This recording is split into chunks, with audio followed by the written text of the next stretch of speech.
Hello guys, how's everyone doing? Snow Leopard is here again to chit chat with you guys. So yes, how everyone doing? I'm assuming that's a good, right? Alright, let's go on and move on. Some of you guys been following me, so you guys know that my channel is usually more about the negative stuff. But today, I'm gonna try to focus a little bit more on the positive stuff. So today's topics will be more about romance scam. And yes, it's game on. As usual, if I have enough time, I'll go ahead and talk a little bit more. Otherwise, it would just be about romance scam. Without further ado, let's get rolling. Okay, so just give you guys a quick brief of what is a romance scam. Like I said, I'm not gonna go through the whole dictionary for you guys, but just to give you a good idea of what is romance scam. So basically, romance scam is if there's a scammer, sometimes they may not even be the person that you assume that you're talking with, but sometimes it is that person, but they're actually scamming you. That's the whole point. They're trying to scam you out of your hard-earned dollars, assuming you work for those dollars. Whatever you guys do, just be really careful and watch out for red flag. Trust me, at some point in age, when you're very lonely, you want a partner to be with you. I understand that. But at the same time, you still gotta be on the lookout in case if scammer trying to scam you. With today technology like FaceTime, video chat, that kind of stuff, it make it a little bit harder for scammer to really scam you. But at the same time, you still got a few folks that are just ignorant or who are just not aware of these kind of stuff and would assume that it's real. But like I said, the first red flag you got to look at is the other person. Look at yourself first. If you're in your 50s, 60, 40-ish plus older person, and the other person is in their late teen or their 20, like their early 20, and they're very good looking, and that's usually how the scammer gets you. They find someone else's picture, very attractive, usually attractive Asian looking female, and they'll use that to lure you in. So that's kind of the telltale sign. You got to look at yourself first. See if that person, realistically, you got to look at your appearance versus the other person's appearance. Do you guys look like you guys are a good couple together? If not, that's your first red flag right there. That's your telltale sign already that it's probably a scam. So if I were you, I'll turn around and head the other direction. And that's only one part of it.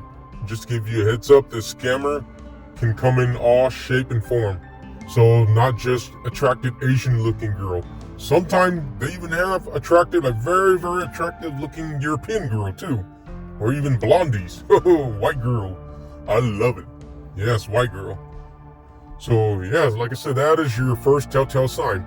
And another one you can tell is that if you try to video chat them or you do a voice chat, they refuse to do it with you. They'll just rather text you. That is a very good tactic for what they call the pig butchering scam. That's all it is. They will only text you. But today, we're not really talking about the pig butchering scam. We're talking more about the actual romance scam, where they may even video chat you with you or even voice chat with you. Over the years, I have seen all kinds of different romance scams, but this one is the most hardest one to detect. So, especially for in the Hmong community, I use the Hmong community as an example because it is very common to see something like this. So, over in the country of Laos, you have married couple that are struggling. They're struggling financially. So, of course, a lot of times what they'll do is if the wife is fairly attractive, they will have a social media account for her, trying to pretend that she's single. So that way they can scam unsuspected victim. Typically, most of the victim are senior folks, older folks who are in their 50 plus. Not saying it can't happen to younger folks. Of course, it can happen to anyone. But like I say, typically, a lot of their victims happen to be the older folks who doesn't really have more than half a brain. So they are easily fall for this kind of stuff. Because the ladies is fairly attractive and she's still fairly young. So they're going to assume that they just hit the jackpot. But no, they have no idea what's in store for them. Months and even sometimes years into the relationship, these victims have no idea that the person that they are actually dating online is actually married, and they have no interest in these folks besides just all they have interest in is their dollars. And many times, these stories usually ends in not so tragic. I'll say it's probably just end with the guy knowing that, okay, he just got scammed, so he's all pissed off, and then he just repeat the same thing over again with another scammer. That's most of the time. Very rare, there are some tragic incident where the victim will go overseas and will actually end up getting killed. Because what happened, they'll go down there to Laos or wherever the cave or the location may be. They'll go there, and next thing you know, nobody heard a thing back from them, and they just vanish. And there's even a story where they'll go down there. They won't necessarily vanish, but what happened was that because in the old stupid Hmong culture, if someone caught, let's say if you get, say for example, if you caught someone dating your wife, that's considered adultery. So you can sue them for committing adultery with your wife. That's kind of the problem in the Hmong community. So what a lot of these victims will do is that they don't know. So they will set up a location and time where they can meet their supposedly online girlfriend, boyfriend, whatever you want to call it. Usually it's girl. The guy is usually not so dramatic. But yeah, they'll go ahead and set up a time, date, and location where they can meet up with their online girlfriend. So remind you that the online girlfriend actually has a husband, and this is all played out by them too.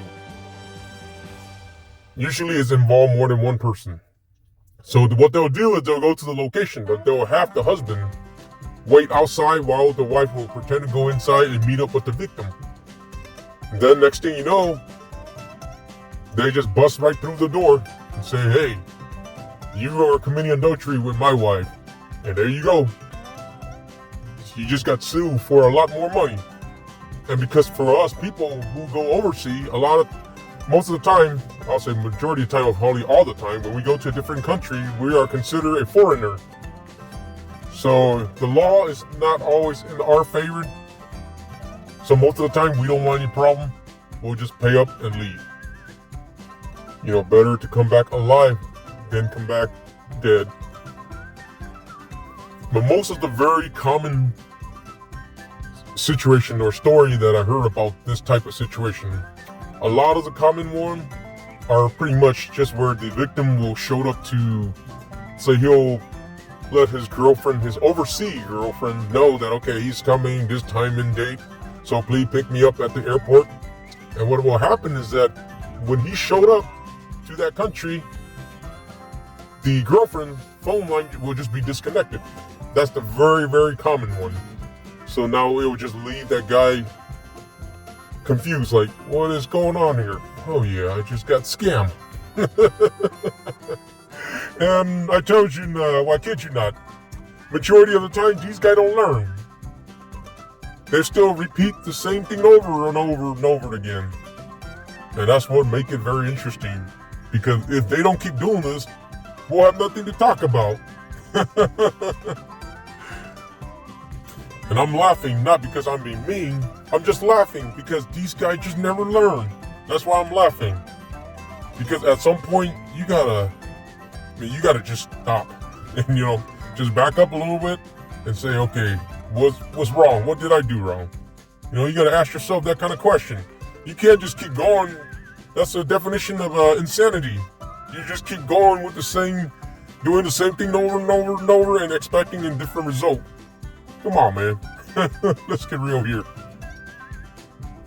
And like I say, ladies and gentlemen, those are just some of the few common stuff that you see in a romance scam. And there's another one that is fairly, I wouldn't say it's very rare, but I'll also say it's not too common either, because a lot of time, they never make it this far. But anyway, so you will have someone overseas. And like I said, a lot of these happen to grow overseas. Not saying that it's not happening in the U.S. too. Of course, it happens everywhere. But, so we'll have girl from overseas, usually in a third world country. What they'll do is they'll scam another guy in the U.S. Excuse me. And like I said, typically happen to older folks, because most of the younger folks, a lot of time, I said not all the time, but a lot of time the younger folks can kind of sniff this out from miles away, so they understand. But anyway, so what they'll do is the girl, apparently she either already married overseas or she already have a boyfriend. But what happened is that she'll date you as the victim in the U.S. or wherever the other country you're in. She'll date you. And then by the time you notice, okay, you met her and everything going according to plan. So you sponsored her over to your country or the country you live in. And next thing you know, once she got all her documentation, her citizenship and everything, she go, bye-bye. There you go. She's gone. She's gone. And you better hope and wish that you didn't have any kids, because otherwise you'll pay child support one way or the other. And alimony. You better hope you don't have to pay alimony. I'm sure it's not that easy, but sometimes things don't always go the way we want. So anyways, yes, so that's part of it. So now she can go ahead and find a decent job, or anywhere where she can work and make some money. Like some of the story I just told you, where you have people from overseas, they'll date and marry their VP just so that they can get all the promotion, and at some point in time, they're gonna go ahead and divorce them. That's just how they play. So once all that is done, they'll go ahead and sponsor their husband and kid from their third world country to America, to the United States, or sponsor their boyfriend, their younger boyfriend, to the United States. And that's kind of how it ends. Wow. See, I told you, there are all kinds of different kind of romance scam out there that you probably never thought of or never even think of. Like I said, this is just barely the tip of the iceberg. Ladies and gentlemen, yes, so I guess that should be it for today. And you know what, like I told you guys many times, Snow Leopard really miss you guys. Snow Leopard want to talk with you guys. I really do. But it's just the time that I have. I don't have much time.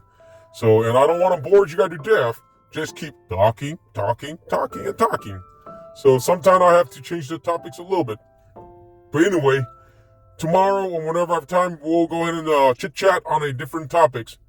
So, all right, everyone. Snow Leopard out of here. Snow Leopard, love you guys. Please have a great weekend. Such and such. All right, everyone. Snow Leopard out of Alaska. Bye-bye.